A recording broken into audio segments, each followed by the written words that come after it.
Agricultural land, अगर आपके parents के पास एग्रीकल्चरल लैंड है, यस या नो।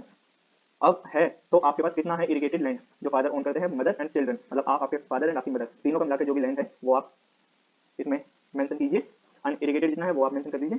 स्टैट्यूटरी सीडिंग लिमिट क्या है इरिगेटेड लैंड की, तो आप वो भी, अगर आप हेक्टेयर में कैलकुलेट कर रहे हैं अपने लैंड एरिया को, तो आप 7.3 हेक्टेयर यूपी में लिमिट है लैंड की, इरिगेटेड या फिर नॉन इरिगेटेड सीलिंग लिमिट जो है।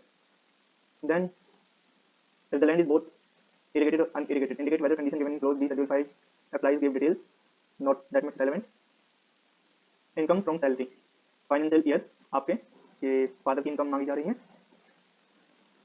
Yes, income of father, income from salary आप मेंशन कर दीजिए। अब इसमें बहुत कंफ्यूजन रहता है फाइनेंशियल ईयर 2023-24 या असेसमेंट ईयर 2024-25, मैं थोड़ा आपका कंफ्यूजन दूर कर देता हूँ। फाइनेंशियल ईयर 2023-24 मतलब कि 23 और 24 में जो आपके फादर ने इनकम अर्न की है तो वो ईयर, एंड असेसमेंट ईयर 24-25 जिसमें आपके फादर 2023-24 में जो सैलरी अर्न कर ली है उसमें जो आईटीआर फाइल करेंगे वो 24-25 में करेंगे, तो इसलिए उसको असेसमेंट ईयर बोला जाता है। मतलब जो 23-24 में कमाया है उसकी आईटीआर फाइल होगी 24-25 में, तो उसके अकॉर्डिंग ये कंफ्यूजन आप दूर रखना। Then income from agriculture, OBC में एग्रीकल्चर इनकम दिखानी ज़्यादा जरूरी नहीं है, ना ही वो मेंशन की जाएगी, चाहे लाख हो या कुछ ना हो, उसमें आपके ऊपर कोई फर्क नहीं पड़ने वाला है।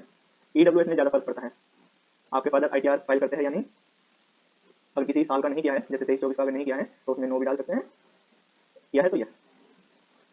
क्या आपके पास अवेलेबल है लास्ट 3 ईयर पे आईटीआर रिसिप्ट अपलोड करने के लिए, अगर है तो यस यस, और नहीं है तो नो नो मेंशन करके आप ये इस पर क्लिक कर दीजिए, I will submit complete ITR to commission date of interview से पहले या उस दिन, और अगर है तो आप नीचे अपलोड करने का आपके पास ऑप्शन आएगा, आप तीनों आईटीआर को तीनों सालों की आईटीआर को एक पीडीएफ में बनाकर कंबाइन करके आप अपलोड कर सकते हैं।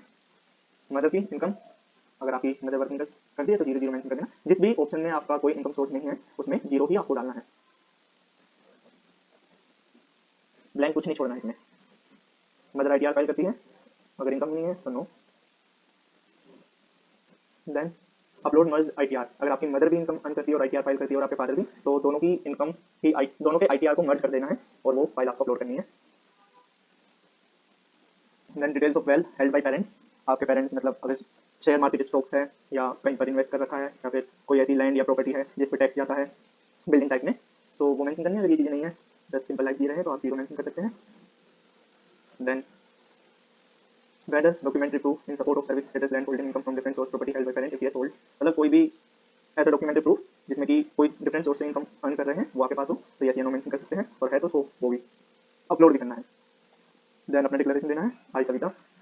देन अपना अंडरटेकिंग देनी है कि ये आप अपनी मर्जी से फॉर्म भर रहे हैं, अपने विलेज या टाउन में का नाम डालना है, स्टेट आप कौन सी स्टेट से बिलोंग करते हैं, डिस्ट्रिक्ट।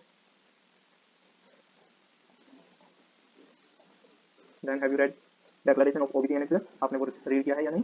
देन